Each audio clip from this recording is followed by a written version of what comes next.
Hello అండి, నమస్తే. నేను మీ సంధ్య. వెల్కమ్ టు సంధ్యాస్ వంటల పుస్తకం. ఈరోజు మనం ఇంకొక కొత్త లంచ్ బాక్స్ రెసిపీతో మీ ముందుకి వచ్చేసాను. ఆల్రెడీ మన ఛానల్లో 4 హెల్దీ అండ్ సింపుల్గా చేసుకునే 4 లంచ్ బాక్స్ రెసిపీస్ ఉన్నాయి. ఒకసారి వాటిని కూడా చూసేయండి. అలాగే ఈ లంచ్ బాక్స్ రెసిపీస్ కోసం మన ఛానల్ని తప్పకుండా సబ్స్క్రైబ్ చేసుకోండి. కళాయి తీసుకొని అందులోకి 2 టేబుల్ స్పూన్ వరకు ఆయిల్ తీసుకోండి. ఆయిల్ అనేది బాగా హీట్ అయిన తర్వాత 1 టేబుల్ స్పూన్ జీలకర్ర, అలాగే ఒక మీడియం సైజు ఉల్లిగడ్డని ఇలా సన్న ముక్కల్లా కట్ చేసుకొని తీసుకోండి. వీటన్నిటిని ఒకసారి బాగా కలిసే విధంగా కలబెట్టుకొని కొంచెం ఫ్రై అయిన తర్వాత 4 పచ్చిమిర్చి, 1 గుప్పెడు కరివేపాకుని తీసుకొని బాగా ఫ్రై చేసుకోండి. ఇలా ఫ్రై అయిన తర్వాత 1 టేబుల్ స్పూన్ అల్లం వెల్లుల్లి పేస్ట్ వేసుకొని పచ్చివాసన పోయేంత వరకు ఫ్రై చేసుకోండి.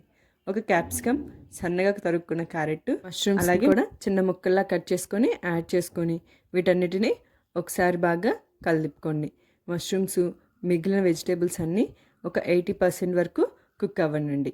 ఇలా అన్నీ కుక్ అయిపోయిన తర్వాత ముందుగా ఉడికించి పెట్టుకున్నటువంటి రైస్ని ఇందులోకి యాడ్ చేసుకోండి. రైస్ అంతటిని తీసుకున్న తర్వాత ఒకసారి రైస్కి గ్రేవీ అంతా పట్టే విధంగా ఒకసారి బాగా కలబెట్టుకోండి. ఇలా రైస్ అంతా బాగా కలిసిపోయిన తర్వాత 1 టేబుల్ స్పూన్ ధనియాల పొడి, అలాగే జీలకర్ర, 1 టేబుల్ స్పూన్ వరకు కారాన్ని తీసుకోండి. అలాగే రుచికి సరిపడినంత వరకు సాల్ట్ని తీసుకోండి. 1 టేబుల్ స్పూన్ సోయా సాస్ని కూడా ఇందులోకి యాడ్ చేసుకోండి. ఫ్లేమ్ అనేది హైలో పెట్టుకొని వీటన్నిటిని ఒకసారి బాగా కలిదిప్పుకోండి. ఇలా కలిదిప్పుకున్న తర్వాత ఒకసారి సాల్ట్ని చెక్ చేసుకొని సాల్ట్ కనుక సరిపోతే కొంచెం సాల్ట్ని యాడ్ చేసుకోండి.